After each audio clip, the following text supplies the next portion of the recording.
दुखुनांथावै मैया दनेश्वर गयारी बिथाङा 8 बाजि खावसेयाव रिंगायाव आसाम बिटिआर बर्डाराव मोनसे मिटिं खुंदोंमोन।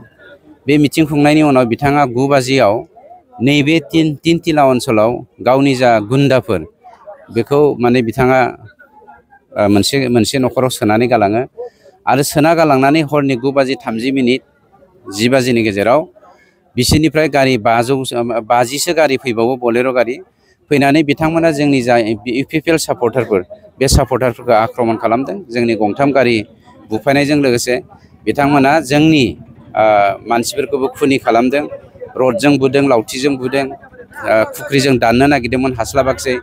जियानो जायाथों दनेश्वरा जे गुन्दा फिसियो, हाग्रामाया जे सासे गुन्दा फिसियो आरो बिसोरनि केरेक्टारा जे गुन्दागिरि भन्डामि, बे बाथ्राखौ दिनै क्लियार जादों। मानोना बिटिसि हालामाव मानगेन्द्र प्रमद बर' बिथांनि दैदेननायाव गासैबो जाति जनगोष्ठीखौ लानानै जोङो सान्थि गायसननायजों लोगोसे खौसेथि मोनसे जोङो बिटिआर समाज गायसननो हादों। हिन्दु मुसलमान, बर' अना बर' पार्थक्य गैयै, जोङो फारागथि गैयै मोनसे जोङो समाज गायसननो हादों। बेखौ नुनानै हाग्रामाया गिखांदों आरो दिनै मोनसे बाथ्राया रोखा जाबाय, हाग्रामाया जेननायखाय, दनेश्वरा जेननायखाय लास्ट बिथांमोना गावसोरनि रैखाथिनि थाखाय गुन्दा बाहायनानै जोंनि इउपिपिएल सापर्टारफोरखौ आक्रमण खालामदों।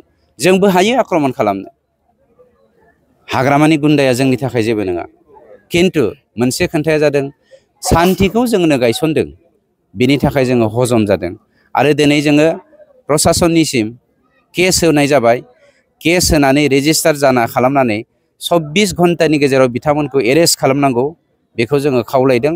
आसामनि गिबि मन्त्रि चिफ मिनिस्टार जोंना डक्टर हिमन्त बिश्व शर्मानिसिम खावलायदों, आसामनि DGPनिसिम जों खावलायदों। गोख्रै जुदि बे एक्सनखौ लायाबा जोंनि हालामाव BPFआ जेरै बर' मुसलमान आरो कनफ्लिक्ट खालामफिननो नागिरदों, मुसलमान सेंग्राफोरखौ बाहायनानै बर' सेंग्राफोरखौ एटेक खालामदों, बियो कमनवेल्थ क्लेश जानो थांनो हागौ। बेनिखायनो नोंथांमोननि मेडियानि गेजेरजों हाग्रामाया दे कमनवेल्थ खालामनो नाजागासिनो दङ, बिनि थाखाय सांग्रां जानो थाखाय आं गासैबो रायजो राजाखौ खावलायदों। सान्थिनि थाखाय, खौसेथिनि थाखाय आरो जोंनि बिटिसिनि रैखाथिनि थाखाय, हिन्दु मुसलमान जय जय जानायनि थाखाय, जों खौसे जानायनि थाखाय आङो प्रसासनखौ खावलायदों नोंथांमोननि मेडियानि गेजेरजों। 2020 मायथाइनि जोंनि जा बिसायख'थिमोन, बे बिसायख'थियावबो मानगेन्द्र प्रमद बर' बिथांनि गारिखौ नैबे तिनथिला हालामावनो आक्रमण खालामदोंमोन दनेश्वरनि गुन्दा बाहानिया। दनेश्वरा जे गावनो गुन्दा बेखौ मैया प्रमान होदों। मानोना मिटिं खालामनानै माखासे गुन्दाखौ गावनि गारिनिफ्राय बोख्लायनानै बेवहाय गालांदों आरो बे मोनसे प्रि प्लानखामोन। बिथांमोना देगार, थुंग्रि, लावथि, रड लानानै जे जोंनि गारिखौ 40-50टा गारि आक्रमण खालामदों, बेनि लकेल गुन्दाफोरखौ लानानै आक्रमण खालामहोदों।